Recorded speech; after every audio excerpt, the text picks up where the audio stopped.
తమిళనాట అమ్మ Jayalalithaa, super star Rajinikanth తర్వాత ఆ స్థాయిలో క్రేజ్ ఉన్న నటుడు ఎవరంటే అజిత్ పేరే చెప్పాలి. అజిత్ చాలాసార్లు తనకు అమ్మ తర్వాత అమ్మ జయలలితే అని చెప్పారు.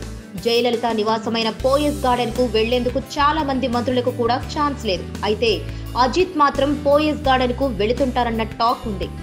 జయ ఇంటికి వెళ్లేందుకు ఎలాంటి అనుమతులు లేకుండా వెళ్లే చాలా కొద్ది మంది వ్యక్తుల్లో అజిత్ ఒకరు. అజిత్ చాలా సీక్రెట్ గా పోయస్ గార్డెన్స్ లో అమ్మతో మీట్ అవుతూ ఉంటారు. ఇక జయకు అజిత్ అంటే బల్లమాలిన అభిమానం.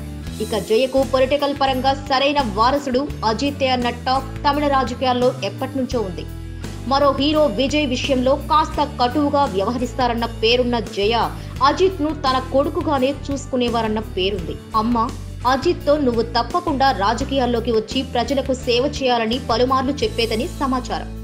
జయ చాలాసార్లు అన్నాడీఎంకే వర్గాల సమావేశాల్లో సైతం అజిత్ ను రాజకీయంగా ఉన్నత స్థానాలకు తీసుకెళ్లాలని అంటూ ఉండేవారట. ఇంకా తమిళనాడులో వచ్చే ఎన్నికలకు మరో 5 ఏళ్ల టైం ఉంది కాబట్టి అప్పటికి ఈలోగా అజిత్ ఎంట్రీ ఉంటుందా? మరి అజిత్ వచ్చేందుకు ప్రస్తుత సీఎం పన్నీరు సెల్వం ఒప్పుకుంటారా? ఈ ప్రశ్నలకు అప్పుడే సమాధానాలు ఊహించడం కష్టమే.